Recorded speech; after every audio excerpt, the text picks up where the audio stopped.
11वां प्रकरण। त्रेता युग में कबीर साहब का पृथ्वी पर मनुष्यों को मुक्ति प्रदान करने के निमित्त आना, मुनिंदर जी के नाम से प्रख्यात होना और धर्मराय निरंजन की चिंता। जब सतयुग बीत चुका और त्रेता युग लगा, तब फिर सत्य पुरुष की आज्ञा हुई कि एक ज्ञानी जी पृथ्वी पर जाओ और मनुष्यों को मुक्त करो। तब ज्ञानी जी सत्य पुरुष को दंडवत प्रणाम करके पृथ्वी पर आए।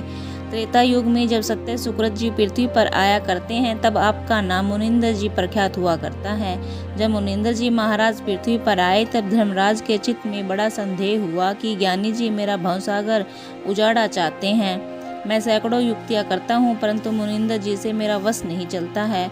न मुनिंदर जी मुझसे भयभीत होते हैं, न मेरी युक्ति पर चलते हैं। सत्य पुरुष का विशेष तेज और बल मुनिंदर जी में है, इस कारण मेरा बल नहीं चलता है।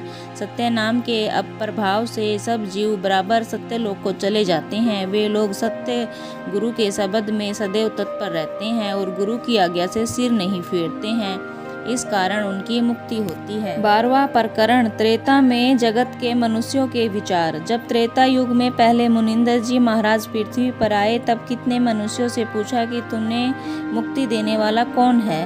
तब वे सब मूर्ख यूँ उत्तर देते कि हमारी मुक्ति विष्णु महाराज करेंगे। कोई कहता कि शिव जी हमें छुड़ावेंगे, कोई कहता कि चंडी देवी मुझे मुक्ति देने वाली है।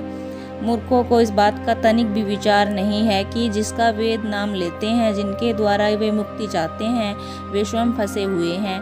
इनमें से एक भी छूटा हुआ नहीं है। कबीर साहब कहते हैं कि मैं क्या कहूँ, इन सब मनुष्यों की बुद्धि मारी गई है। आपसे आप काल के गाल में जा पड़ते हैं। धर्मराज ने सबकी बुद्धि पर ताला लगा दिया है, जिससे कोई नहीं सोचता कि फंसे हुओं को हमने छूटा हुआ समझकर अपना इष्ट समझ लिया और छुटकारे का मार्ग मान लिया है, तो हमारा परिणाम भला कैसे होगा।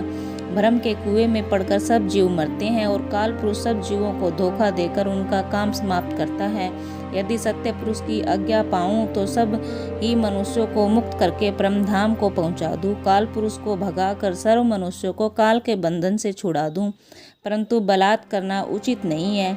बल प्रयोग से प्रण और वचन में बाधा उपस्थित होगी और बात जाती रहेगी। इस कारण धीरे धीरे समस्त मनुष्यों को मुक्त करूंगा। जो काल है उसी को समस्त मनुष्य सत्य पुरुष समझकर उसकी सेवा और वंदना करते हैं और अनजान से मृत्यु के चुंगल में जा फंसते हैं। 13वां प्रकरण। मुनिंदर जी का रावण के पास जाना। इसी प्रकार मुनिंदर जी अपने मन में सोचते विचारते लंका द्वीप में जा पहुँचे।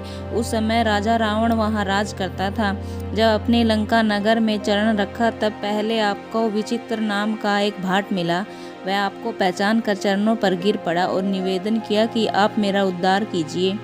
तब सत्य गुरु मुनिंदर जी उस पर दयालु हुए और उसको उपदेश देकर उद्धार का अधिकारी बना दिया। विचित्र भाट की स्त्री ने रानी मंदोदरी को समाचार दिया कि एक सिद्ध ऐसे आए हैं जिनकी कृपा कटाक्ष से मेरा पति बड़भागी हुआ और मुक्ति मार्ग पाया। यह बात सुनकर रानी मंदोदरी सत्य गुरु के दर्शनों के निमित्त आई और आपका ज्ञान सुनकर उसने भी सत्य गुरु की दीक्षा ले ली। फिर मुनिंदर महाराज राजा रावण के दरबार को गए और द्वारपाल से कहा कि राजा रावण को मेरे समीप बुला ले आओ। तब उस द्वारपाल ने निवेदन किया कि राजा रावण बड़ा भयानक और अति क्रोधी है। यदि मैं जाकर उससे कहूँगा कि आपको एक साधु बुलाता है, तो वह निश्चय मेरे प्राण ले लेगा। मुझको उसका बड़ा भय है। तब मुनिंदर जी ने कहा कि द्वारपाल को संदेश पहुंचाने में कुछ भय करना नहीं चाहिए। तब वह द्वारपाल रावण के पास गया और कहा कि महाराज एक सिद्ध आया है और वह आपको बुलाता है। यह सुनकर रावण अत्यंत क्रुद्ध हुआ और उसने कहा कि तू बड़ा मूर्ख है कि एक निर्धन दरिद्री साधु के कहने से मुझको बुलाने आया है। मेरा दर्शन तो शिव के पुत्र भी नहीं पाते हैं। ए द्वारपाल, तू इस सिद्ध के रूप का वर्णन कर।